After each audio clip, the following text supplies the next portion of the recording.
What is up, Lock Talk family? It's your boy Jason, and I'm back for another YouTube video breakdown. But before I go off, hit that subscribe button, leave a comment for the YouTube algorithm. It helps me push these videos out to more people so I can keep on throwing these locks at you. And hey, we had another winning day yesterday with the Golden State Warriors +7. Keep the points, man. They won outright. That makes us 4-1 on these YouTube videos. So let's keep it going. We're going to talk about one of the NFL games tonight for Thursday Night Football. The Bengals against the Baltimore Ravens. But hey, if you guys do want to tap in with me to get all my plays, we actually crushed another big soccer play on top of basketball. We are 6-1 in soccer so far from all the plays we've given out. So it's been an insane run thus far. Go right here. Just go to the daily card. Grab yourself a daily card and use that promo in the description down below. Let me go look for it right now.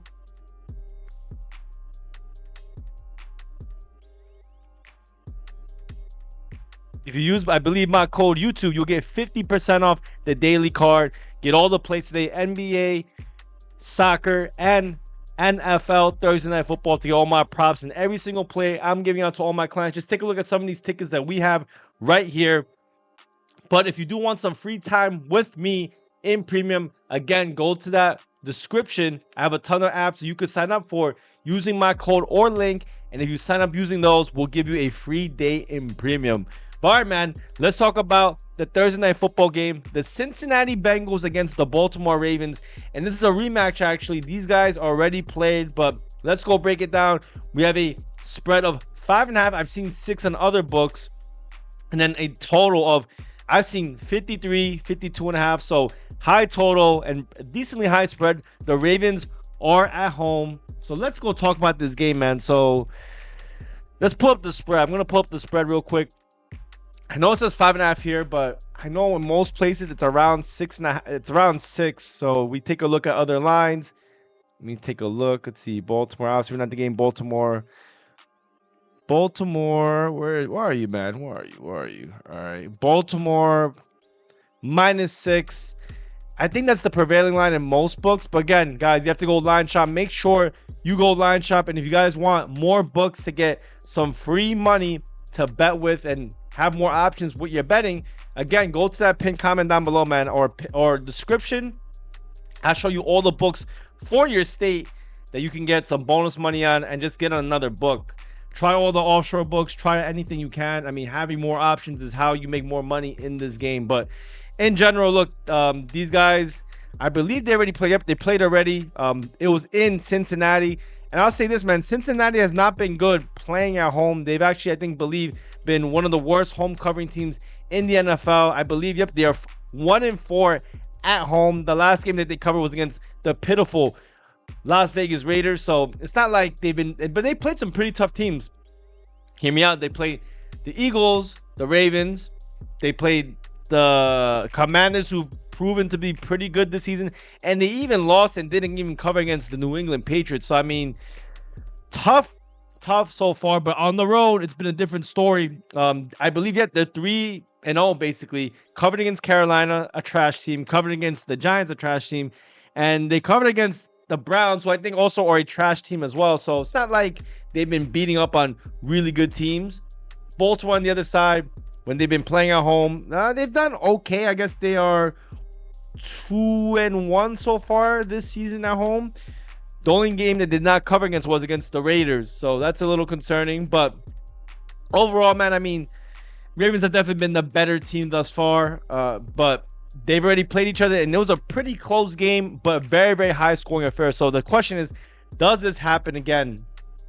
The one that I do want to point out is the injuries. So T. Higgins is still doubtful for the Bengals. He's a big piece to this offense. And if you look at some of the numbers, especially the receiving numbers, without T. Higgins, is a much different offense. On the other side, I don't think there's any big injuries that I would say. There's still obviously some injuries on the cornerbacks. That's been like that for a lot of the season. Malik Ham's still offensive linebacker. I mean, he's still been hurt. I also know that the offensive line for the Bengals is still not 100% either. They'll also be without Zach Moss. I think he's out for almost the entire season. So they're going to be using Chase Brown as the main running back for this game. So in general, there are some injuries on both sides. I mean, I think we kind of know the strength and weaknesses of both teams. Bengals, not a really good rush game. Ravens also have a really, really good rush defense. So they'll probably have to rely on their passing offense once again. But remember, there's no T. Higgins. And the Ravens, yeah, I mean, they don't have the best pass offense. But they've been getting some pressure to quarterbacks. They've been doing a little bit better in some of their games. But in general, I'd say they've been not the best pass defense, but definitely improving from the beginning of the season. Because the one thing I do want to point out is, at least the first few games that they played on the season, they played Kansas City, a really good offense, obviously. Dallas, I mean, I guess they're terrible, but they've also played against Buffalo, did really good there, and they just started improving. They were able to do well against this really, really tough Commanders offense, really, really well against this Buccaneers offense. And then the last two, I wouldn't say they're really good offenses, but I think their defense, again, has slightly been improving game after game. They did lose against the Browns. We had the Browns in this game. I thought it was just a tough spot for them in general, but nonetheless, I do think the Ravens obviously have a ton of weapons. They will be likely without Isaiah likely, so probably you'll see Mark Andrews and Zay Flowers take a step up. Isaiah likely still out. Other than that, I mean, the offense is still good to go. Derrick Henry, Lamar Jackson on his own can run this ball, and he did pretty well. I think he ran over for 50 rushing yards last time against these Bengals. But on the other side, the Cincinnati Bengals, I mean, they've kind of been improving too.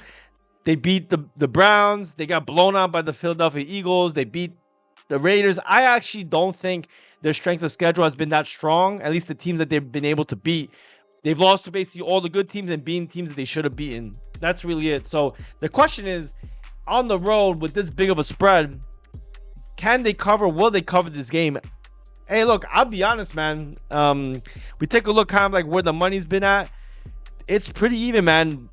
Not everyone. Some people are on the Bengals, some people are on the Ravens, and I think for good reason. It's a very tough game to call, I'll be honest. 6 points is a lot.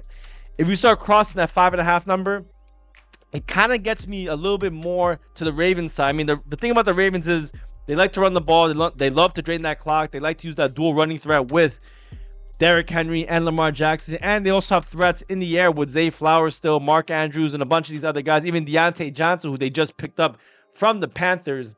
Bengals, obviously, is going to be Jamar Chase and Burrow. But, I mean, Burrow, he also has Chase Brown, who's been actually a pretty good running back, who I think will get more involved, especially since Zach Moss is out. So, man, I mean, gonna cut it short and sweet. I think if I had to bet a side, it's very tough, man. I kind of want to lean with the Ravens and the points, but I would not be surprised one bit if this is a 6-point game that the Bengals end up covering and winning this game, or covering this game at least. In other aspects, I do think the totals where I want to kind of lean. I kind of want to go a little bit contrarian here, man, because I actually do think, because a few things. T. Higgins being out is going to be huge for the Bengals being able to have that offensive power rush. I mean, their pass numbers are not as good with him out. So I think the Bengals offense can actually struggle a little bit. This is a very high total. You need everything to almost go perfect for this total to go over again. And I know a lot of people are just going to see these teams face again, and they're going to be like, easy over, which makes sense, man. Both teams have pretty high power offenses and lackluster defenses. But like I said, Baltimore's defense has been stepping it up. And then on the other side, I think also Isaiah likely being out, it doesn't really impact the Ravens too much, but I do think the Ravens will continue to use that run game. They'll end up draining the clock. They'll have success with Derrick Henry, as the Bengals have one of the worst success defenses against the run. So I think both Lamar Jackson and Derrick Henry can use that run, drain the clock, and essentially, have a tough time for the Bengals to get some offense on the board. So with that being said, I like the under 53. I think, again, like I said, numbers move all day, but I like the under 53 in this game, and I'll lean with the Ravens at the spread. But guys, again, if you guys do want to tap in, hit that link down in the pinned comment down below. Leave a comment and subscribe if you don't want to miss another video. Let's go 5-1 on YouTube. I'll see y'all in the next one.